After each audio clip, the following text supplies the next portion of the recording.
mencari makna hidup di tengah kesia-siaan. Kalau kita membaca pengkhotbah, maka kita harus berhati-hati jangan sampai kita terjebak kepada kehidupan yang pesimis atau pola pikir yang negative thinking atau berpikir salah terus atau berpikir pesimis. Manusia itu pintar menyiksa dirinya dengan ambisinya. Tujuan hidup utama manusia itu satu, ingin menjadi kaya.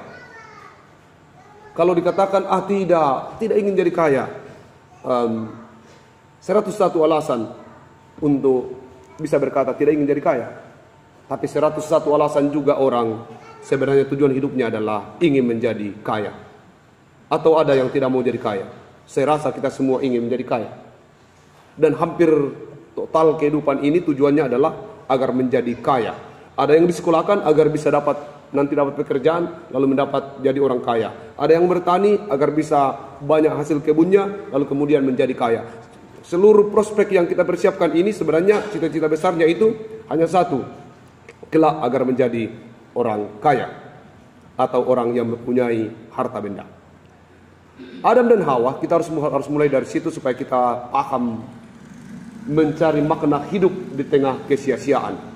Adam dan Hawa itu disuruh bekerja, bukan diciptakan tujuannya bukan untuk bekerja.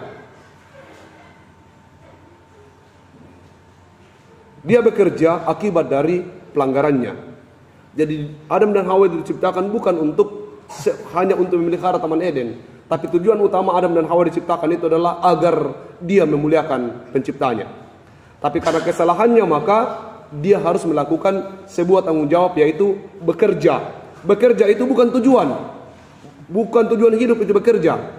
Bekerja itu adalah bukti tanggung jawab, bukan tujuan hidup. Jadi kalau ada seseorang kerjanya cuma kerja, dia gagal. Karena tujuan hidup kita itu bukan untuk bekerja. Tujuan hidup kita itu adalah memuliakan Tuhan. Tapi salah satu cara memuliakan Tuhan adalah dengan bekerja. Kalau tidak bekerja juga berarti kita tidak menggambarkan bahwa kita memuliakan Tuhan. Kekayaan ternyata tidak membawa kebahagiaan. Pengkhotbah sudah menjelaskan kepada kita siapa yang lebih kaya dari Salomo. Kalau kita membaca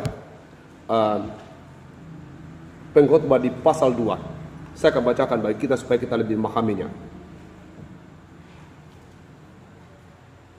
Di ayat yang ke-7 di pasal 2. Aku membeli budak-budak laki-laki dan perempuan, dan ada budak-budak yang lahir di rumahku. Aku juga mempunyai kambing dan domba, melebihi siapapun yang pernah hidup di Yerusalem sebelum aku. Tandanya kaya. Belum ada orang pemilik domba dan kambing yang melebihi kekayaannya di Yerusalem. Aku mengumpulkan bagiku juga perak dan emas, harta benda, raja-raja dan daerah-daerah. Aku mencari bagiku biduan-biduan dan biduanita yang menyenangkan anak-anak manusia, yakni banyak gundik. Perempuan banyak pun, seks pun tidak membahagiakan orang.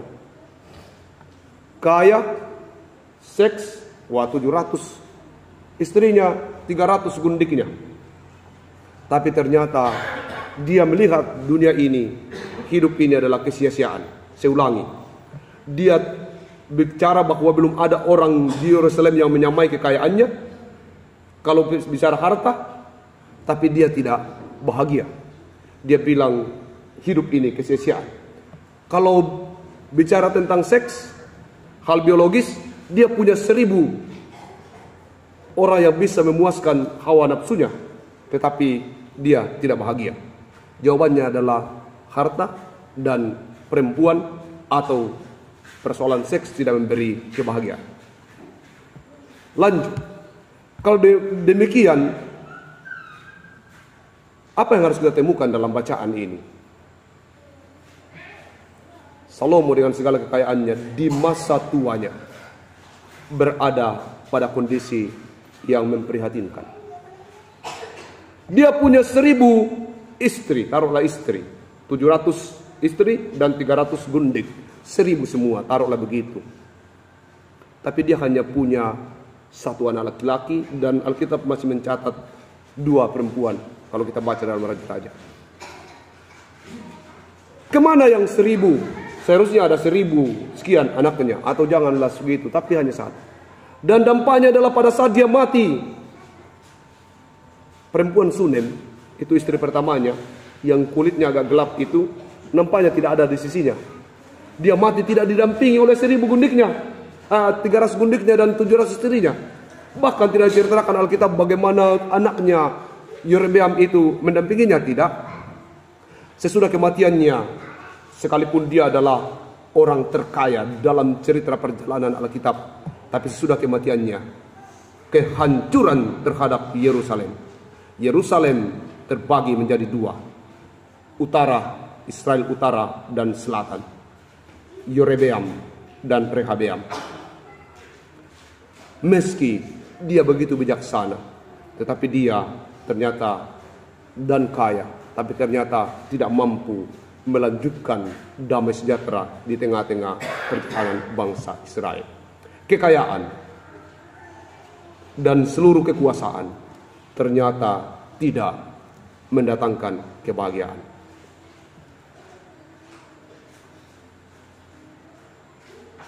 Banyak yang bercerita bahwa kemudian kematiannya di masa tuanya itu sangat memprihatinkan, tapi kita tidak terlalu jauh ke sana.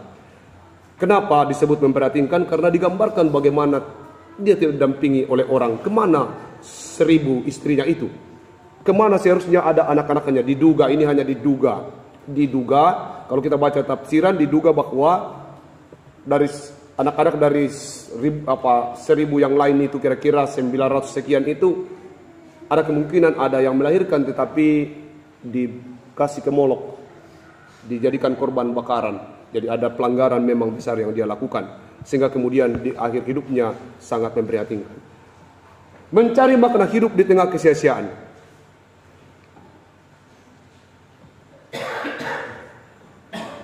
Ada orang yang bertobat di masa tuanya.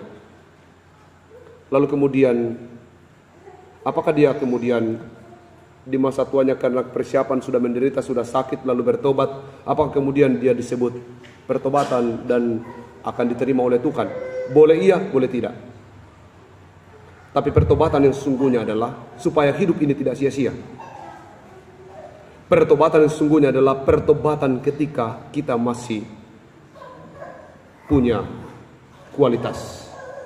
Pertobatan yang berkualitas adalah pertobatan orang yang berkualitas. Apa itu?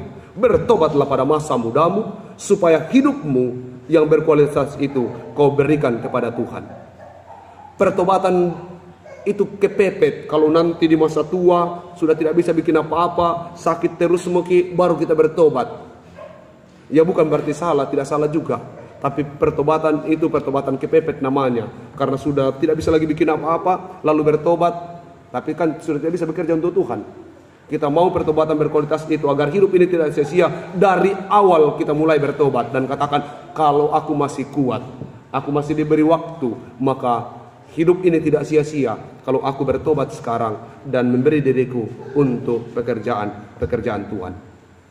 Sia-sia hidup ini kalau kita hanya terus bekerja dan bekerja dan bekerja. Lalu ada yang bilang, nanti saya ada apa-apaku, baru saya akan melayani Tuhan, baru saya akan berbuat untuk Tuhan. Orang kaya bisa melayani Tuhan, orang miskin juga bisa melayani Tuhan. Jadi jangan sia-siakan hidupmu hanya dengan fokus pada bekerja dan terus bekerja. Tujuan hidup kita ini adalah memuliakan Tuhan. Untuk itu Bapak Ibu jemaat yang dikasihi Tuhan, belajar pada bacaan ini, kita diajak untuk punya mimpi. Agar hidup ini tidak sia-sia, bermimpilah bahwa saya juga punya mimpi besar akan dipakai Tuhan. Tidak banyak orang bermimpi mau dipakai Tuhan. Yang banyak bermimpi adalah mimpi anaknya menjadi A, B, C, D. Yang banyak orang mimpikan adalah kelak nanti punya kebun dan lain sebagainya.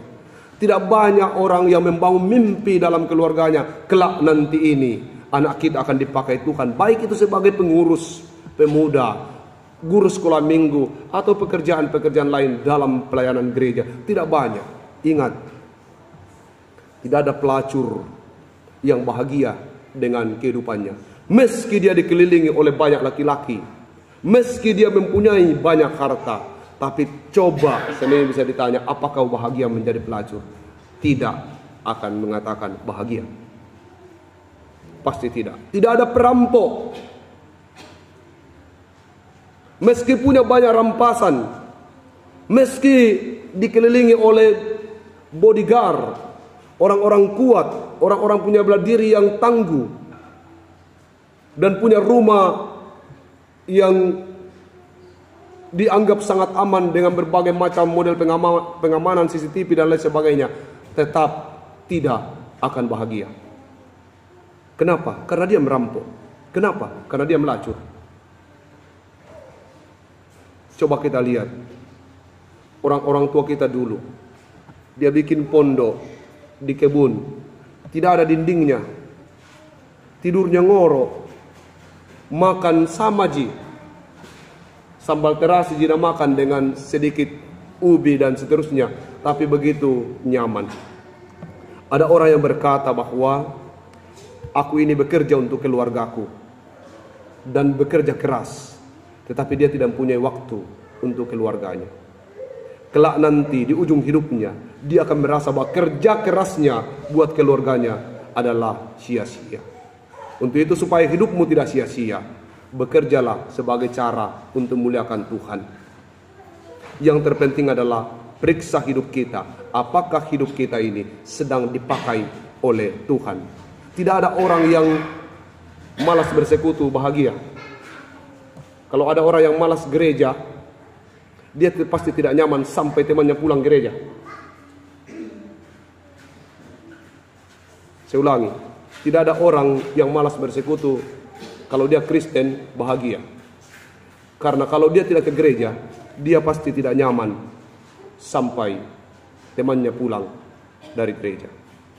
Jangan berdoa agar kamu menjadi kaya. Berdoalah agar kamu dipakai Tuhan dalam perkara kecil sekalipun. Saya ulangi, jangan berdoa agar kamu menjadi kaya. Berdoalah agar kamu bisa dipakai Tuhan. Percayalah, pada saat engkau dipakai Tuhan, maka Tuhan akan mencukupkan kebutuhanmu. Ingat lagu, menyenangkanmu, senangkan dirimu. Tujuan hidup kita hanyalah menyenangkan Tuhan. Dan kerinduan kita adalah kerinduan yaitu untuk menyenangkan Tuhan. Selamat melihat hidup ini sebagai sia-sia kalau engkau jauh dari Tuhan. Kalau kita jauh dari Tuhan, maka pastikan bahwa hidup ini sia-sia. Kelak di ujung hidupmu, engkau akan menangis kalau engkau jauh dari Tuhan. Menangis bukan karena apa-apa, tapi tentu menangis karena bukan karena tidak ada harta yang akan kutinggalkan buat anak-anakmu, tetapi kamu akan menangis karena engkau takut bertemu dengan Tuhan. Kalau engkau tidak bekerja untuk Tuhan di masa hidupmu, kalau engkau tidak melayani Tuhan, kalau engkau tidak memberi hidupmu diatur dan dikendalikan oleh Tuhan, maka nanti ketika hidup ini berakhir, Salomo sudah pernah berkata bahwa seluruhnya dimiliki oleh Salomo, kekayaan, wanita, kekuasaan, tetapi di akhir hidupnya dia berkata, semua ini sia-sia. Yang tidak sia-sia adalah Pengkhotbah 12. Bersukarialah engkau pemuda pada masa mudamu. Tapi ingat, semua itu akan membawa engkau kepada pengadilan. Supaya kita tidak menderita di pengadilan itu, maka kita persiapkan hidup ini sejak dari masa muda kita. Pengkhotbah ini adalah kitab yang selalu mengontrol hidup banyak orang. Kita pergi di pesta, mau bukan, kita bilang, wah jangan sampai hidup ini sia-sia. Kita mau bikin pesta terlalu besar, oh jangan sampai pesta ini hanya akan sia-sia. Kita mau habiskan waktu untuk hura-hura, pasti kita katakan, oh jangan sampai sia-sia. Semoga bacaan firman Tuhan ini menjadi kekuatan bagi saya dan saudara, agar hidupmu tidak sia-sia. Bertobat lebih dini jauh lebih baik. Pertobatan yang berkualitas adalah pertobatan di saat hidupmu masih berkualitas. Saya tidak katakan rugi mungkin bertobat kalau tua, mungkin bukan begitu. Tapi jauh lebih bagus kalau di masa muda kita sudah mengambil hidup bahwa sia-sia kalau kita jauh dari Tuhan. Maka pertobatan itu akan berdampak besar sebab kita bisa dipakai Tuhan dalam tenaga yang masih ada, pikiran yang masih bagus, kualitas dan sangat berkualitas. Ada dua penyesalan di pertobatan sekarat dan kepepet. Menyesal karena tidak melakukan sesuatu dan menyesal karena